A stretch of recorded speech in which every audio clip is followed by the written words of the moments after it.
کل ایک مولانا صاحب کا ڈیبیٹ ہونے والا ہے صبح 11 بجے جاوید اختر کے ساتھ، جو بھارت کے اندر بہت بڑی پرسنالٹی مانی جاتی ہے۔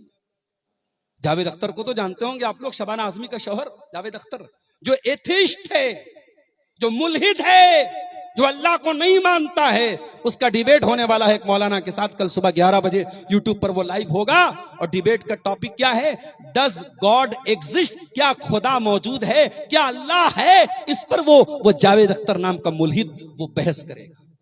یعنی وہ یہ ماننے کو تیار ہی نہیں ہے کہ اس دنیا میں کوئی رب بھی ہے، کوئی اللہ بھی ہے، کوئی اس دنیا کو بنانے والا۔ یہ دور آ چکا ہے جب علماء کو اس بات پہ ڈیبیٹ کرنا پڑ رہا ہے کہ اللہ ہے، اور اسی لیے اللہ کے نبی فرماتے قیامت کے پہلے وہ دور بھی آئے گا، لوگ بہت زیادہ سوالات کریں گے، اتنے سوالات کریں گے کہ یہاں تک سوال پہنچ جائے گا جب ساری چیزوں کو اللہ نے بنایا، فمن خلق اللہ، تو اللہ کو کس نے بنایا؟ اللہ کو بنانے والا کون ہے؟ یہاں تک سوال کیا جائے گا۔ اور جب یہ سوال تمہارے ذہن میں آ جائے، تمہارے دماغ میں آ جائے، اللہ کے نبی نے فرمایا فَلْيَنْتَهِ وَلْيَتَعَوَّذْ بِاللَّهِ مِنَ الشَّيْطَانِ الرَّجِيمِ۔ جب انسان کے دماغ میں اس طریقے کا سوال آئے تو اللہ کی پناہ مانگے شیطان مردود سے، اعوذ باللہ من الشیطان الرجیم پڑھ لے اور جلدی سے اپنے خیال کو دل سے نکال۔ یہ دور آ چکا ہے کہ اللہ کے وجود پر ڈیبیٹ ہونے والا ہے۔ علماء کو یہ ثابت کرنا پڑ رہا ہے کہ اللہ بھی موجود ہے۔ میرے پیارے ساتھیوں، اس دور میں اپنے ایمان کی حفاظت کرو، میری بہنوں اپنے ایمان کی حفاظت کرو۔ اور ایمان کی حفاظت کرنا ہے تو 3 چیزوں کو لازم پکڑ لو، 3 چیزوں پر ضروری عمل کرنا ہے، 3 چیزوں کو اپنانا ہے، تبھی ایمان کی حفاظت ہوگی۔ پہلا کام، علم حاصل کرو، دین سیکھو، ایمان کو سمجھو۔ ہر مسجد میں مکتب قائم کرو۔ اپنے بچوں کو مدرسے میں نہیں ڈالتے، کانوینٹ میں پڑھاتے، اسکول میں پڑھاتے ہو، تب بھی کوئی حرج کی بات نہیں ہے، لیکن مسجد میں مکتب قائم کرو، اچھے ٹیچر کو رکھ کر کے بچوں کو مکتب میں بھیجو۔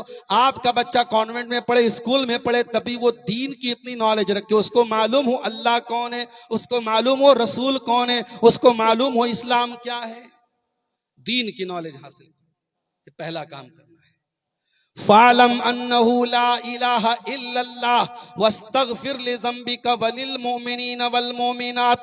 اے نبی آپ علم حاصل کیجئے، اللہ کے سوا کوئی عبادت کے لائق نہیں ہے۔ نبی سے کہا جا رہا ہے علم حاصل کیجئے، دنیا کا پہلا کام یہ ہے علم حاصل کیجئے، اور یہی علم آپ کو قبر میں کام آئے گا۔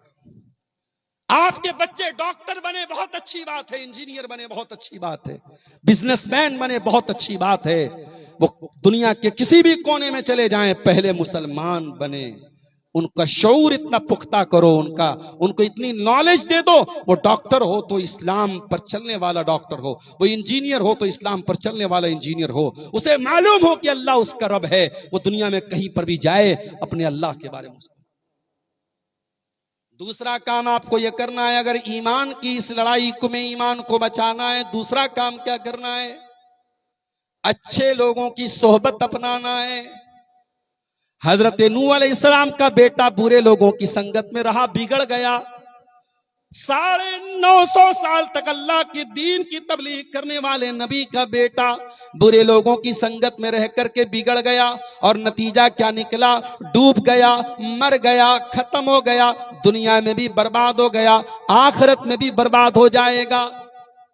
اور اصحاب کہف کا کتا جو غلیظ جانور ہے، جو ناپاک اور نجس جانور ہے، کتا برتن میں منہ لگاتے 7 بار دھونا پڑے گا، وہ کتا اصحاب کہف کے ساتھ تھا تو اللہ نے قرآن میں اس کتے کا ذکر کر دیا۔ وہ کتا اچھے لوگوں کے ساتھ رہنے کی وجہ سے ان کے ساتھ اس کی گنتی ہوئی، اور جب اللہ نے اصحاب کہف کا ذکر کیا فرمایا 7 وثامنهم کلبهم، وہ 7 تھے اور 8واں ان کا کتا تھا۔ ان کا کتا بھی 309 سال تک وہ زندہ رہا، اللہ نے 309 سال تک کتے کو بھی محفوظ رکھا۔ صحبت کا اثر ہوتا ہے میرے پیارے۔